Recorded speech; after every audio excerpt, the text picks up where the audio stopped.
कौमी टीम का T20 के बाद वनडे में भी फ्लॉप शो। न्यूजीलैंड ने पाकिस्तान को पहले वनडे में 73 रन से शिकस्त दे दी। 345 रन के हदफ के ताकुब में कौमी टीम 271 रन पर ढेर। उस्मान खान 39, अब्दुल्ला शफीक 36 और कप्तान मोहम्मद रिजवान 30 रन बनाकर आउट हो गए। तैयब ताहिर 1, मोहम्मद इरफान खान और नसीम शाह बगैर कोई रन बनाए पवेलियन लौट गए। बाबर आजम और सलमान अली आगा की नेट सेंचुरियां भी किसी काम न आई। न्यूजीलैंड के नेथन स्मिथ ने 4 खिलाड़ियों को आउट किया। न्यूजीलैंड ने पहले बैटिंग करते हुए 344 रन बनाए।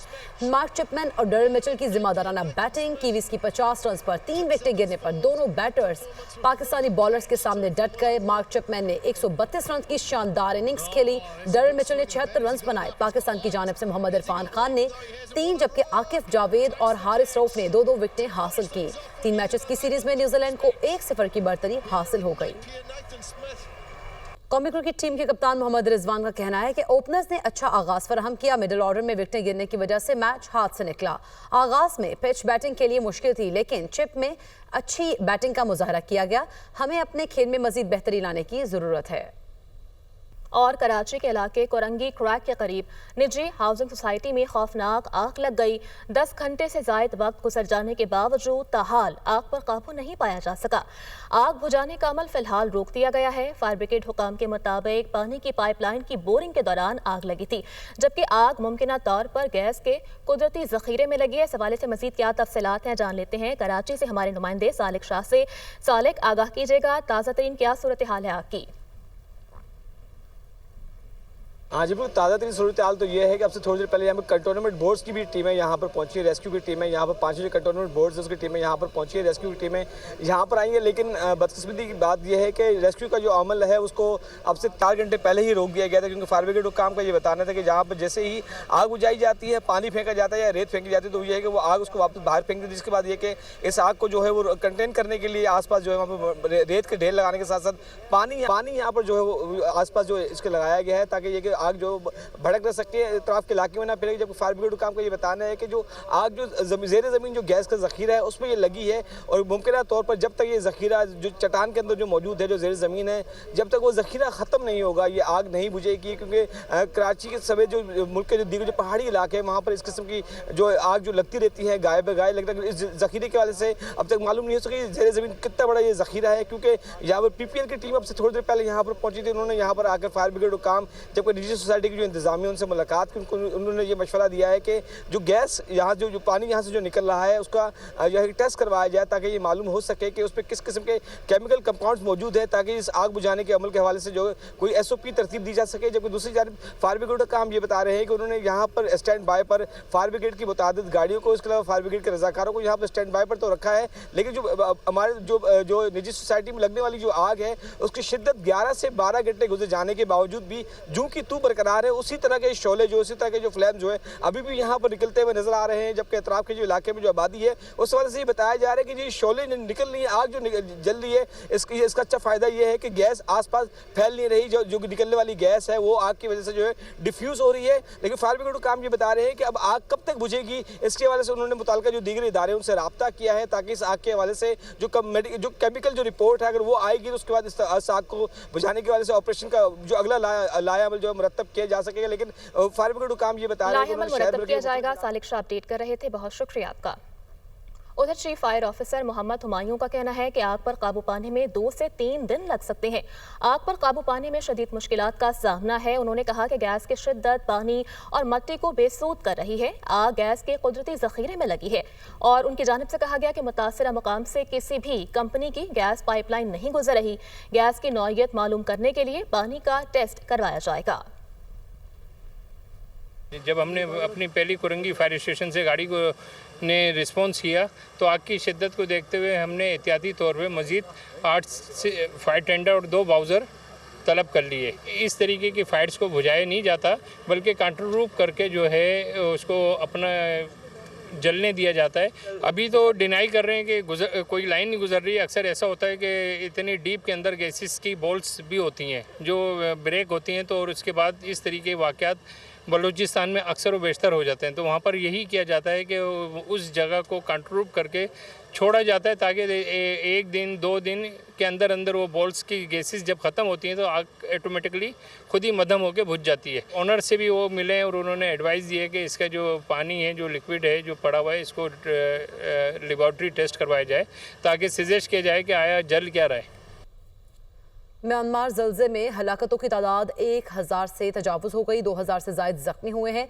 अमरीकी जियोलॉजिकल सर्वे के जल्जले से मुतालिक प्रोग्राम ने बताया कि जल्जले की शिद्दत और खौफनाकी की वजह को देखते हुए और हलाकतों की तादाद को देखते हुए, जो कि 10,000 से तजावुज़ कर सकती हैं, म्यांमार की फौजी हुकूमत ने मुतासरा इलाकों में इमरजेंसी नाफिज करते हुए आलमी बरादरी और इमदादी तंजीमों से मदद की दरख्वास्त भी कर दी है। उधर बैंकॉक में भी खौफनाक जल्जले ने तबाही मचाई, मुतादिद इमारतें ज़मींबोस हो गई, 10 अफराद हलाक हुए। गुज़श्ता रोज़ म्यांमार में 7.7 शिद्दत का खौफनाक जल्जला आया था। सदर ममलिकत आसिफ अली जरदारी और वज़ीर-ए-आज़म शहबाज शरीफ का थाईलैंड और म्यांमार में ज़लज़ले में क़ीमती जानी नुकसान पर इज़हार अफसोस। सदर ममलिकत ने कहा, दुख की घड़ी में थाईलैंड और म्यांमार की अवाम और ज़लज़ला मुतासरीन के साथ हैं। वज़ीर-ए-आज़म शहबाज शरीफ ने कहा, थाईलैंड और म्यांमार में तबाहकुन ज़लज़ले पर गहरा दुख हुआ है। दोनों ममालिक के अवाम के साथ हैं जो मुश्किल वक्त से गुजर रहे हैं। पाकिस्तान थाईलैंड और म्यांमार के साथ यकजहती का इजहार करते हैं। उनकी सलामती और नागहानी आफत से जल्द अज जल्द बहाली के लिए दुआगो हूँ। दूसरी जानिब डेरा गाजी खान में लखानी चेक पोस्ट तोनसा पर खवारजी दहशतगर्दों का हमला नाकाम बना दिया गया। सर्च ऑपरेशन के दौरान 3 दहशतगर्द हलाक, बड़ी तादाद ने दहशतगर्दों की जख्मी होने की तस्दीक की है। 20 से 25 दहशतगर्द चेक पोस्ट पर चारों तरफ से हमलावर हुए। मार्टर गोलों, रॉकेट लॉन्चर, स्नाइपर राइफल्स और दीगर भारी असलहे का इस्तेमाल किया गया। पुलिस की भरपूर जवाबी कार्रवाई से दहशतगर्द पसपा होने पर मजबूर हो गए, जबकि दहशतगर्दों के हमले के दौरान पुलिस के तमाम जवान महफूज रहे। आईजी पंजाब डॉक्टर उस्मान अनवर की डेरा गाजी खान पुलिस को दहशतगर्दों के खिलाफ कामयाबी पर शाबाश, कार्रवाइयां जारी रखने का हुक्म दिया। वफाकी वज़ीर दाखिला मोहसिन नकवी की ज़ेर सदारत काउंटर टेररिज्म कमेटी का दूसरा इजलास हुआ। सूबों में काउंटर टेररिज्म डिपार्टमेंट की इस्तेदाद कार बढ़ाने पर पेशरफ्त का जायजा लिया गया। मोहसिन नकवी की जानिब से कहा गया कि दहशतगर्दी से निपटने के लिए वज़ीर-ए-आज़म, आर्मी चीफ और तमाम स्टेक होल्डर्स एक पेज पर हैं। सूबों की मुशावरत के बगैर कोई फैसला नहीं किया जाएगा। दहशतगर्दी के मौसर सद्देबाब के लिए सूबाई सतह पर काउंटर टेररिज्म डिपार्टमेंट को मुकम्मल तरीके से फ़ाल किया जाना इंतहाई ज़रूरी है।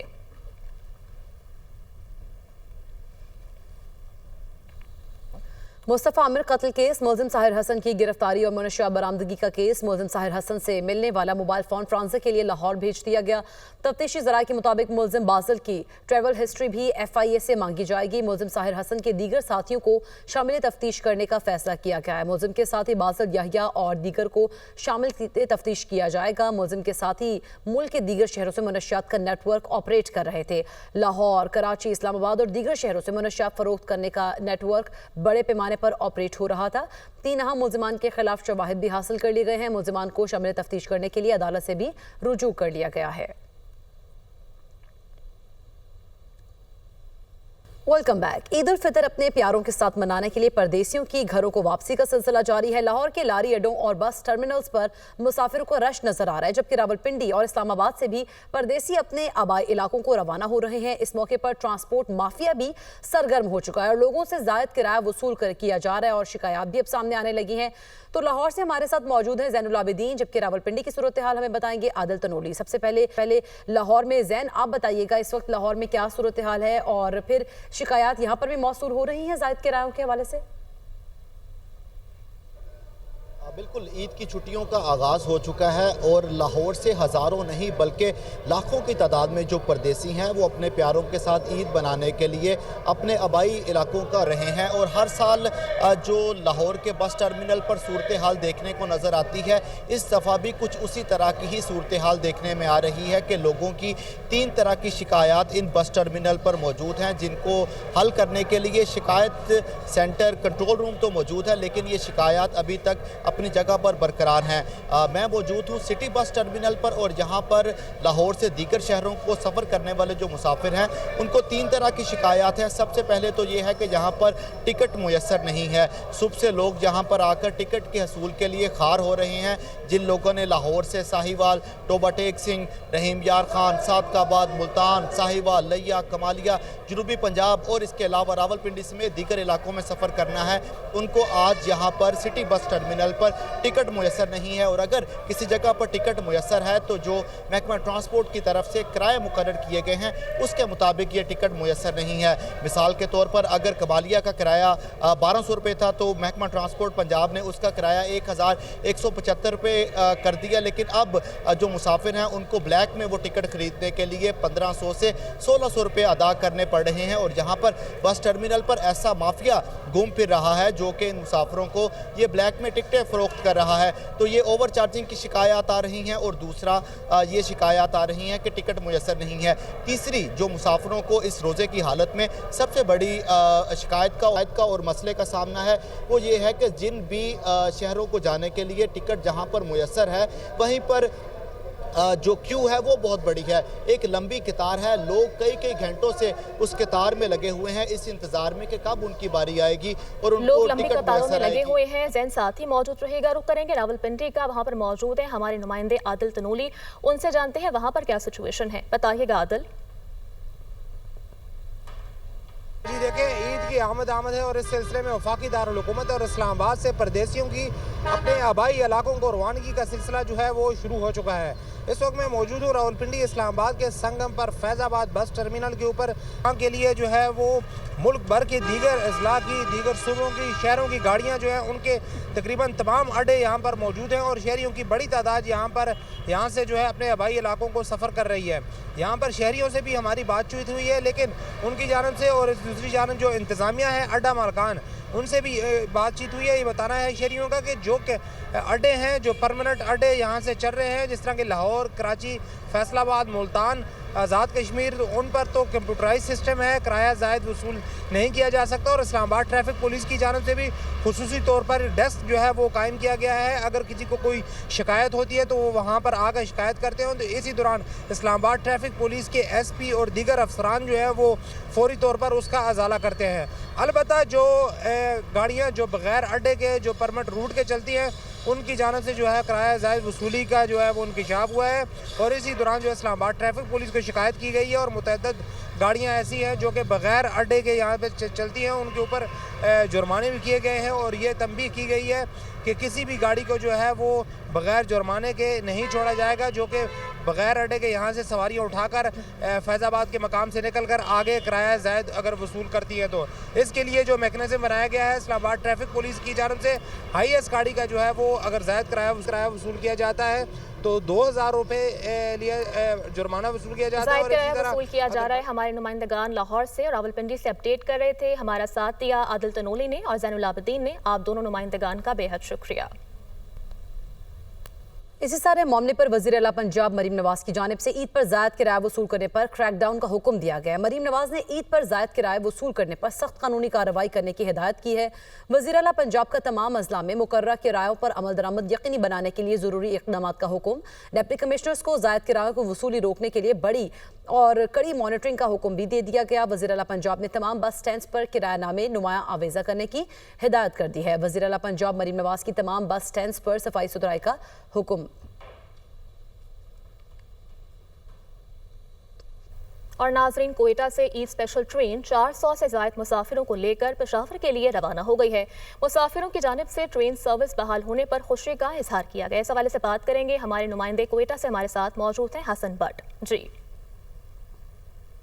हाँ जी बिल्कुल, कोयटा से ईद स्पेशल ट्रेन पेशावर के लिए अब से कुछ देर कबल रवाना हो चुकी है। अगर बात की जाए ट्रेन की तो ट्रेन जो है 9 बोगियों पर मुश्तमिल थी, जिसमें तकरीबन 400 के करीब मुसाफिर यहाँ से सवार होकर पेशावर के लिए रवाना हुए हैं। यहाँ पर अगर रेलवे स्टेशन कोयटा की सिक्योरिटी की बात की जाए तो इंतहाई सिक्योरिटी के सख्त इंतजाम किए गए हैं। वॉक थ्रू गेट के जरिए मुसाफिरों के इंतहाई सख्त चेकिंग के बाद उन्हें प्लेटफॉर्म पर दाखिल होने की इजाज़त दी जा रही है। ट्रेन में भी सिक्योरिटी के इंतहाई सख्त इंतजाम किए गए हैं। पुलिस और FC की भारी नफी जो है वो ट्रेन के साथ रवाना हुई। यहाँ पर हमारे साथ जो मुसाफिर है उनके अहल खाना मौजूद है, हम सब बात करेंगे। सिक्योरिटी जो है हुकूमत की काफ़ी अच्छी है और हमें उम्मीद है कि आइंदा भी ऐसी रहेगी। ये ईद वाली ट्रेंड बहुत अच्छी इकदाम किया है हुकूमत ने कि ये इन्होंने स्टार्ट किया है। यहाँ पर हमारे साथ जो मुसाफिर हैं उनके अहल खाना मौजूद थे, उन्होंने हुकूमत के इस इकदाम को खुश आइंद भी करार दिया है। 27 मार्च को पेशावर से कोयटा जाफर एक्सप्रेस कोयटा पहुंची थी, जिसके बाद आज जो है ई स्पेशल ट्रेन 28 मार्च को सुबह 10 बजे कोयटा से पेशावर के लिए रवाना हुई है, जो कल तकरीबन 2 बजे के करीब पेशावर पहुंच जाएगी। जी। और ईद के मौका पर जेल कैदियों की अपने अहल खाना से मुलाकातों का सिलसिला भी जारी है। शहरी जेल में मौजूद अपने अजीज़ व अकारिब के लिए तहाइफ भी लाए हैं। मज़ीद क्या सूरत हाल है वहाँ पर जानते हैं हमारे नुमाइंदे मुबीन हैदर से, जो कि इस वक्त कैंप जेल लाहौर के बाहर मौजूद हैं। जी मुबीन। बिल्कुल, ये सूरत हाल इस वक्त वो कैंप जेल के बाहर मौजूद है। यहाँ पर सूरत हाल इस तरह से कि शहरों की बड़ी तादाद है जो कि यहाँ पर अपने अजीज़ों अकारिब को मिलने जो है वो पहुँची भी है, कोशिश की जा रही है। तो जिनके प्यारे किसी वजूहात की बिना पर जेल के अंदर बंद है, तो उनकी कोशिश है कि ईद से कबल उनके लिए तोहफे ताइफ ले आए जाए, उसको उनको मिल लिया जाए ताकि उनको अपनी ईद की खुशियों में शरीक कर सके। एक शहरी मौजूद है, कपड़े वगैरह लेके आए हैं, जूते वगैरह लेके आए हैं, सेवियाँ लेके आए हैं, दूध के डब्बे वगैरह, ठीक है, तो जूती लेके आए हैं। तो इतना रश है इधर, पूरा दिन इधर ही गुजर जाता है। बहुत बुरा लगता है, कहते हैं जल्दी तो जल्दी इसको बाहर निकाल लें, लेकिन नहीं निकाल सकते। वकील वगैरह कह रहे हैं अभी 6 माह हो गया उसको अंदर, ठीक है, तो कहते हैं ईद के बाद निकलेगा, ईद के बाद 15-20 दिन बाद। बिल्कुल आप हुसैन का कहना है कि अभी जो है निकलने की सूरत हाल नहीं है, तो यही मुमकिन इनके लिए कि अपनी ईद की खुशियों में उनको शरीक करने के लिए यहीं पर उनके लिए तोहफे ताइफ लेके आए हैं, कपड़े लेके आए हैं, खाने पीने का सामान लेके आए ताकि ईद की खुशियों में अपने साथ जो है उनको शरीक कर सके। बाकी की भी सूरत हाल है, सबकी यही कोशिश है कि अपने जितने भी अजीज़ों कारिब है जो कि जेल के अंदर बंद है, उनको किसी भी तरह अपनी ईद की खुशी में शरीक किया जा सके। जी।